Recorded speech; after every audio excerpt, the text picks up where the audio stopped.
I'm William Buursma, one of the pastors of Third Christian Reformed Church here in the city of Kalamazoo. The program you're watching is called Markings. On Markings, we attempt to discuss some of the religious and ethical issues that face God's people in the 1990s, that's coming up soon, and in this 20th century. I've several times had as a guest on this program Dr. Rudolf Siebert from Western Michigan, and it's a joy to have him here once again, and welcome to you. You are the author of a book called From Critical Theory to Communicative Political Theology, a book which appeared last year? This year. This year. It's that recent. Could you, as the author, give me a 2 or 3 sentence summary of what you intended to do in writing this book? Yes. First, I would say that the central theme of the whole book is the so-called Theodicy problem. Theos is a Greek word and means God, and dike means justice. So it is concerned with God's justice in the face of the injustice of society and history, or you could say it is concerned with the contradiction between the all-powerful and all-loving God on one hand, and the horror and the terror of nature and history on the other hand, and how one can somehow live with these two sides. So, so I tried to find an answer. Okay. So we're really talking about the whole question of suffering in our world. Yeah. And then how it reflects upon the fact that this is a world which supposedly is under the control of a sovereign, all-wise, all-loving God. Now, you are not the first person to wrestle with that question. That's been with us throughout the ages. What about the Scripture, the Bible? Are there sections of the Bible that come to mind for you? I know for me there are several, but are there parts of the Bible that tell us that also the writers of the Psalms and the writers of the prophets were wrestling with the same problem? Yeah. Well, let's make it a little bit broader, because I think it's not only Christianity now, or Judaism or Islam or so, but I think that through the whole history of religion, you know, from primitive archaic religion, historically intermediate religion, and so on, that this problem was always there. I agree very much with the great sociologist of religion, Max Weber, who had this for his fundamental thesis, that a religion comes up and climbs up, so to speak, and becomes popular, and so on, because at a certain level of learning, that means a certain level of evolution, it gives an adequate answer to the theodicy problem. But if people's experience go on, this answer becomes insufficient, and then the religion declines. You know, there are many dead religions. I mean, the Syrian religion, the Persian religion, you know, the Greek religion, the Roman religion, and so on. Because at a certain historical situation, their answers were not good enough any longer, and therefore parents can't tell them these answers to their children anymore. It gets stuck in their throat, and so the children don't learn it anymore. And of course, religions don't die like animals or but they die because they are not learned anymore. And they are not learned anymore because the answers are no longer sufficient. So, and now, of course, you know, the biblical answers, of course, the famous, you know, Job answer, of course. But before that, we had a more primitive one, which survives in Christianity, namely that if something bad happens to you, it is because of secret sins or so. And you have that still surfacing. When my wife died from cancer, you know, there was an old aunt who thought, you know, that something would happen to people like this because there are secret sins somewhere. So that's the most primitive one. Right. And the redemptive religions usually, you know, have overcome this. So the Job issue the answer would be that our suffering is a test, for instance, you know, and that the incomprehensibility of God, you know, sends us tests like this. And so and then, of course, there is the answer that God has to preserve the freedom, you know, and so of actors, you know, even of the criminal actor, and so on. Now, if you compare, you know, all these answers now to, let me give one answer which I receive all the time is, you know, nothing can separate me from the love of God or so. This is not a real theodicy answer. You see, the man who says this knows that there are a lot of things which could separate us from the love of God, but he says, it will not happen to me. You see, I will hold on to the love of God in spite of the fact that there is Auschwitz and Dachau and Hiroshima and Nagasaki and so on and so on, right?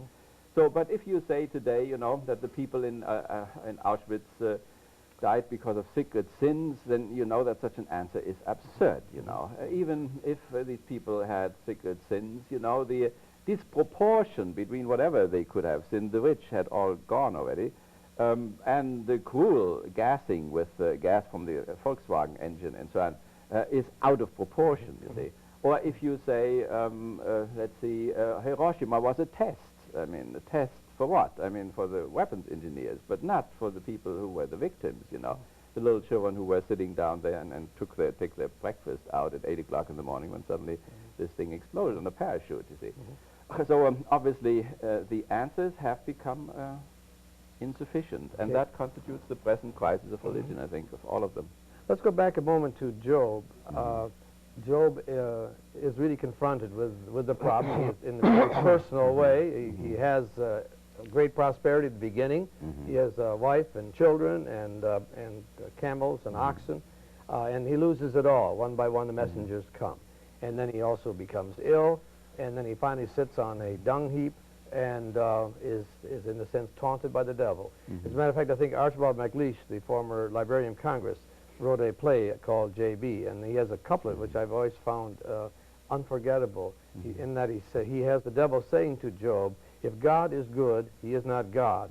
If God is God, he is not good. So the dilemma between the omnipotence of God on the one hand, his sovereignty, and the tragic reality of human suffering. And as you say, on the victims of the Holocaust, to say that the reason that they died in those gas chambers is because of some moral defect, I think that's an absolutely blasphemous answer. On the other hand, to try to get an answer is very, very difficult. I think it was Wiesel who said that we may someday get the sociological answer to the Holocaust, but we will never get a theological one. And I think that's probably true. Yeah, I mean, see, take the Sermon on the Mount, you know, which is long before Jesus talked about Peter also being the rock, you know. He said that the Sermon on the Mount is the rock, you know. And there Jesus says that God lets his sun shine and his rain fall over the good and the evil, and this is his perfection, and we should become perfect like him and cancel the Italion, you see. And so this is the... but you see, if you apply this now concretely, let's see, to Auschwitz, then God lets his sun shine over the SS murderers, you see. Even if you say, as we still do very often, God lets this happen. Let's think of our little girl Cunningham, you know, who 2 years ago or so was raped and killed on our campus, you know. And you say that there is an almighty God, you see, who could change this, could prevent this. If I would stand there and would hear her cries, and I could prevent it, would have the power to prevent it, and I would not do it, I would be as murderous and criminal as the criminal. And I think that would be true for God as well. Okay, so, but then isn't your conclusion the fact that God then is not really omnipotent?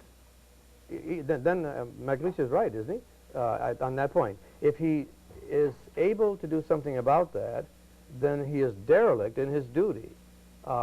And if he is unable to do something about it, then he is not really sovereign. And so that's always been the traditional Christian problem, that when you begin to talk the way you just did, and I know many of us do that, that you then really are saying God is not really in charge. Well, I mean, there are long traditions like the Hasidim, you know, the Kabbalah, the Jewish traditions, you know, where they speak of the contraction of God, and it goes to Schelling and Hegel and the idealistic tradition and Emerson here and Thoreau and so on. That means that God has withdrawn in order to give room, you see, to us, so that we will act, that we repair the world, you know, and do the work, and that in the end the Messiah still just has to put his signature underneath, so that from an atheistic point of view it finally may not even matter anymore if the Messiah comes, because we have done the work already, you see. Because of the tremendous suffering, you know, of the Jewish people through the centuries, these reflections, you know, have been consolidated particularly in the mystical tradition, you see. Or that, for instance, the mystics would say, and that sounds very plausible, that God could not double himself up. He could not create another God, so therefore he could only create a finite world which continually is under the curse of finitude, you see. And so these are all attempts now which, or, you know, when there was a discussion in Münster a few years ago where particularly the Marxists asked this question, you know, can one still pray after Auschwitz? Can one still dance after Auschwitz? Can one still write poetry after Auschwitz? And so on. And where Metz, you know, the political theologian, a good friend of mine, would say, we can pray after Auschwitz because the victims have prayed. You see, but all what that means is that we identify with the victims, and I think that is a good step, you see, to look at history from the victims' point of view, not from the winners and the murderers and the rich point of view, the rich people's point of view. So that is a start, you see, but it is not an all-conclusive type of an answer. Am I being unkind to the thoroughly secular man who does not believe in a deity by saying that he really doesn't have a problem with this, but that only people who believe in a benign, benevolent deity have a problem? Now, I would say, you know, that in the West, the theodicy problem and the inability of the churches to answer it is one of the most rational reasons for being an unbeliever. See? Because you have to see that what we hear daily, you know, another airplane crashed, you know, with children in it and so on. And if somebody comes then and nun prays for 40 minutes before the crash, you know, and it crashes anyway, you see. Then if somebody in the ruins there crawls around there and suddenly finds a little hole to come out and says, God showed me this hole, you see. It's absurd that a God who lets an airplane crash then shows a little hole or whatever. See, all these theodicy answers make no sense. And secularists, you know, Marxists, Freudians and so on, say it just doesn't make any sense. And they don't want to make what is called the sacrificium intellectus. Now, I think they shouldn't, the sacrifice of intellect. Only in very extreme positions, a very saintly man may say, you know, that he makes this sacrifice, because this reason is given to us from God as well, and to cancel it brings you into another contradiction, you see. But you really haven't answered my dilemma there, my problem. Am I being unfair if I say to the atheist, well, you have no problem with this because you have no God, you do not believe there is a moral ruler that governs this universe, and therefore this is simply a sad fact of existence. This is the existential dilemma that we are living in a flawed world in which you're going to have a lot of hurt and pain and suffering. But the atheist doesn't have a problem with it because he doesn't have a God.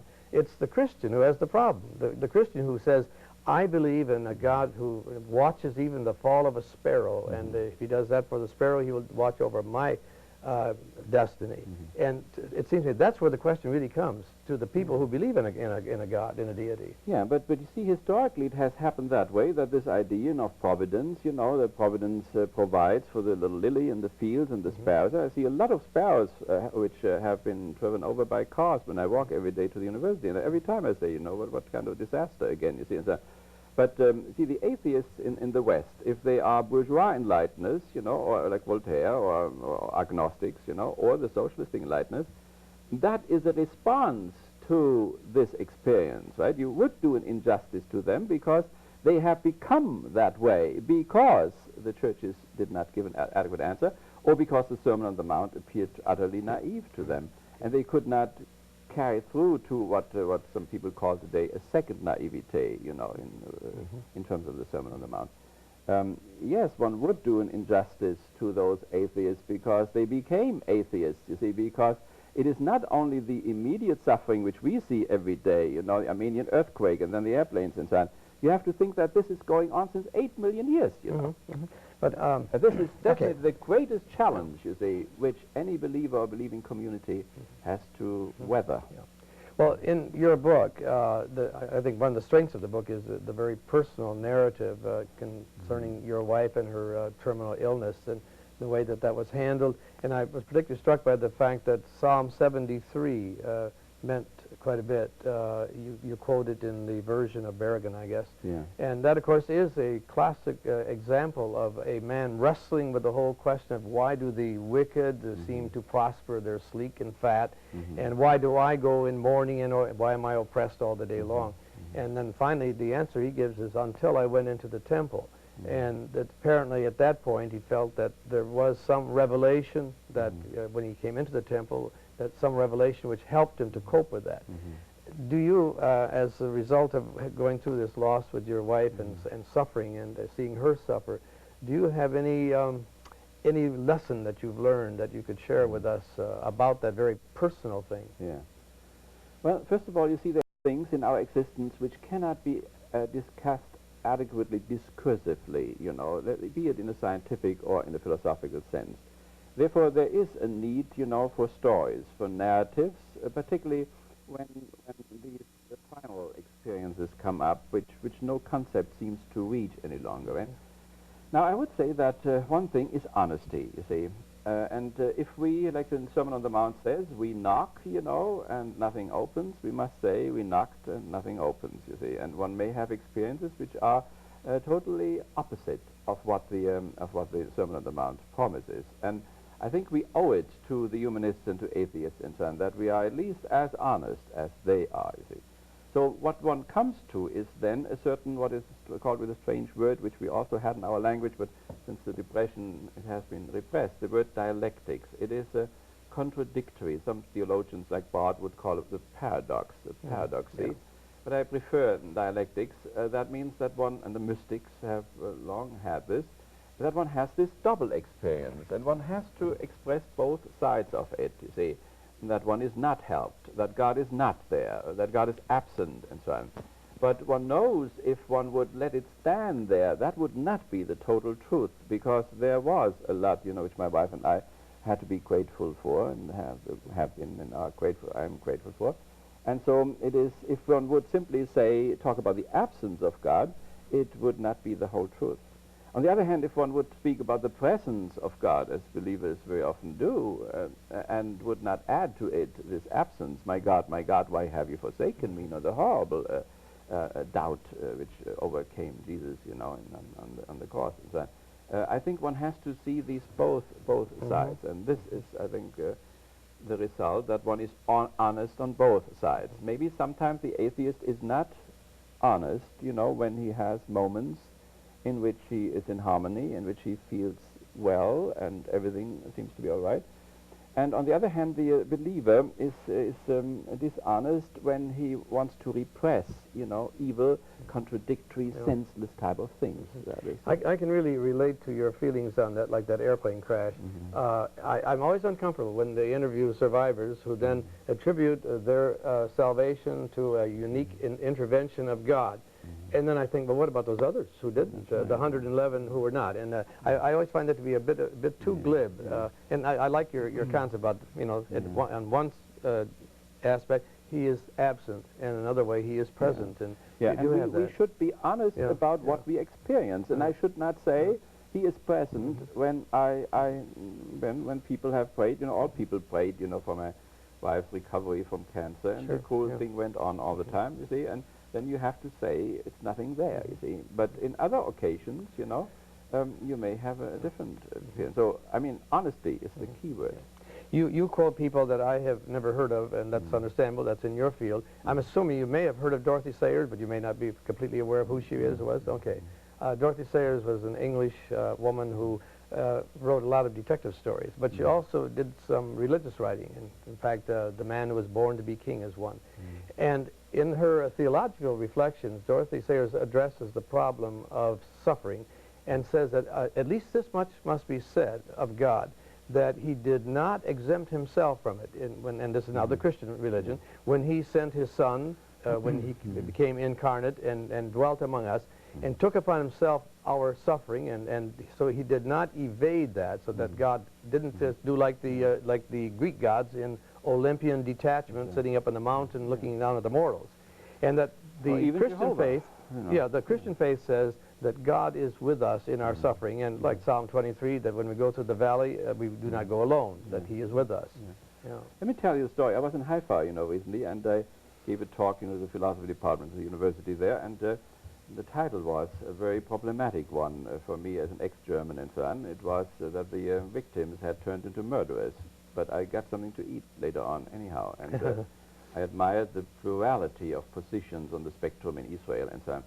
But during my speech, I told a story from Auschwitz, where somebody had fled from Auschwitz, and the SS men stood up, so many Jewish prisoners, and then took, every fifth out or whatever. So they had 5 men.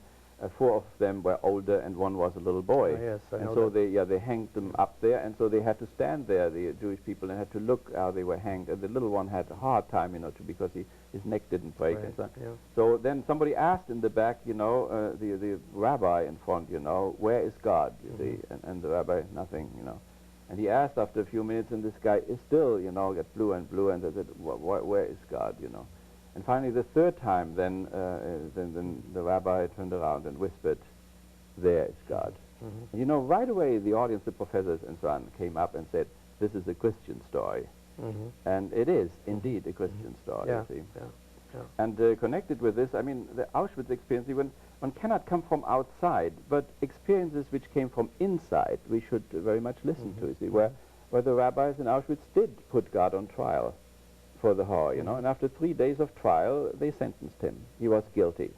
And I think no theology can God, if there is one, set free from this responsibility. After all, he did create the mess, you know.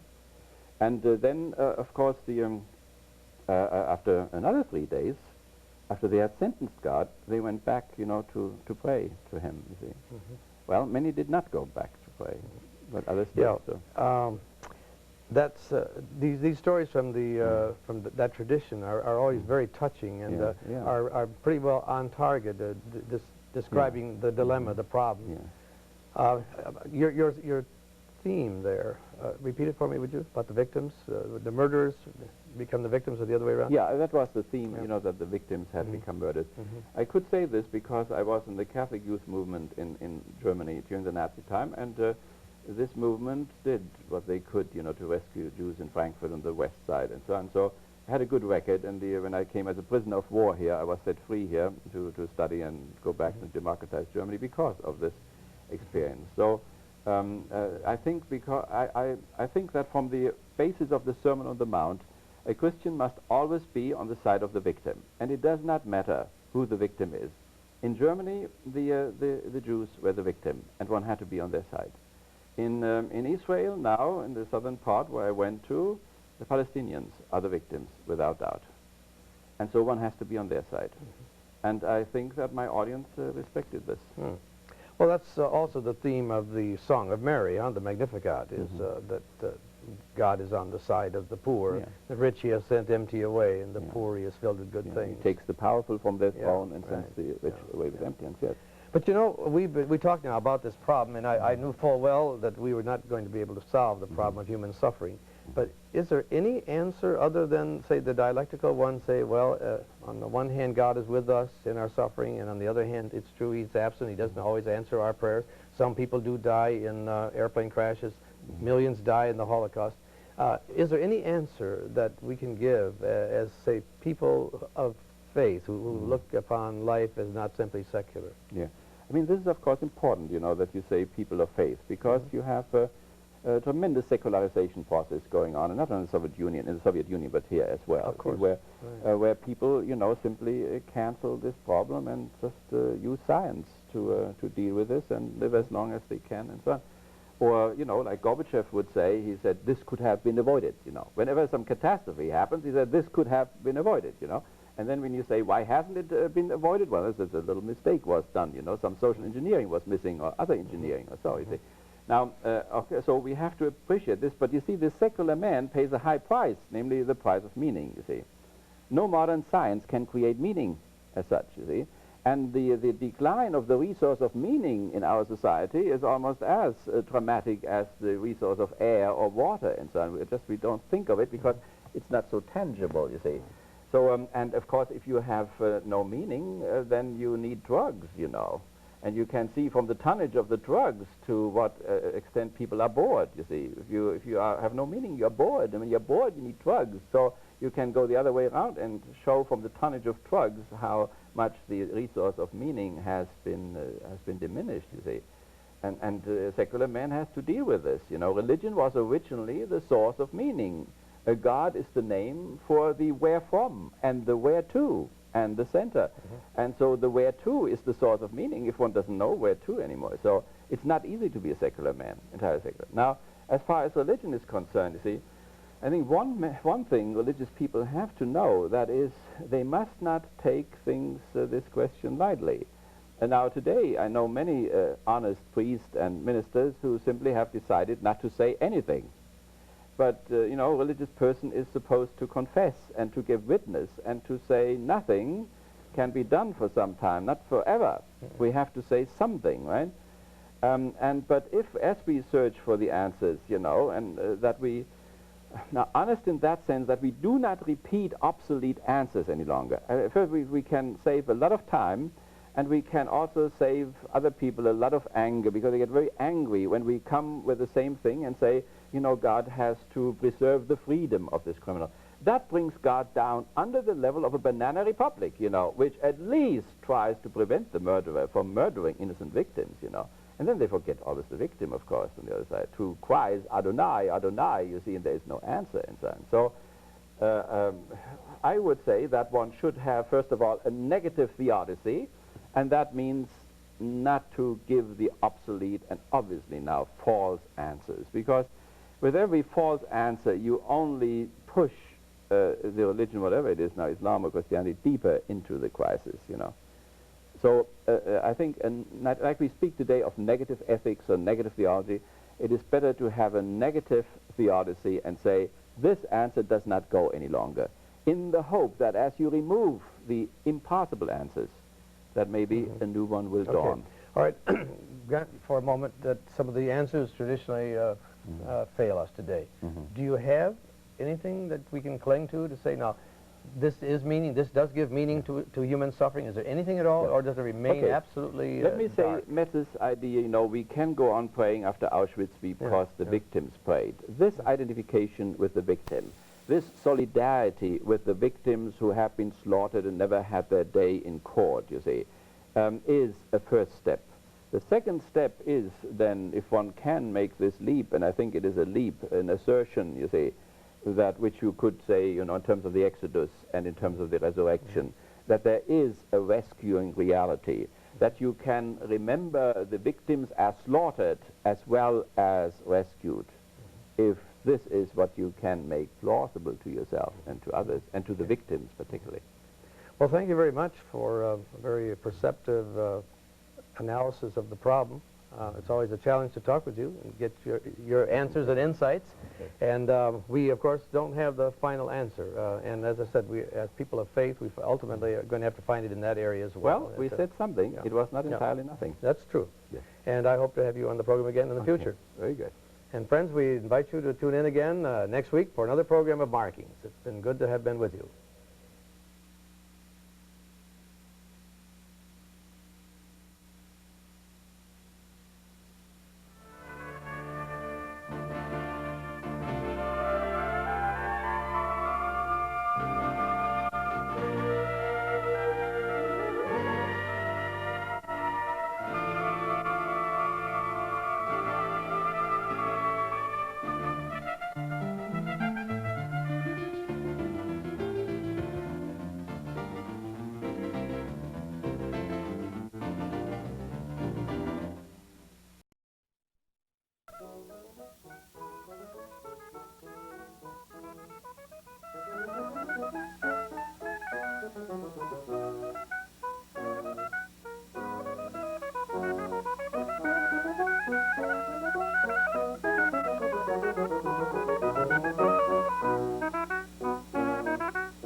Hello, I'm happy you're with us today for this program called Markings.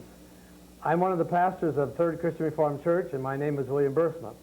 I have with me two people who are going to be participating in the discussion on the church in Central America, most particularly on the country of El Salvador.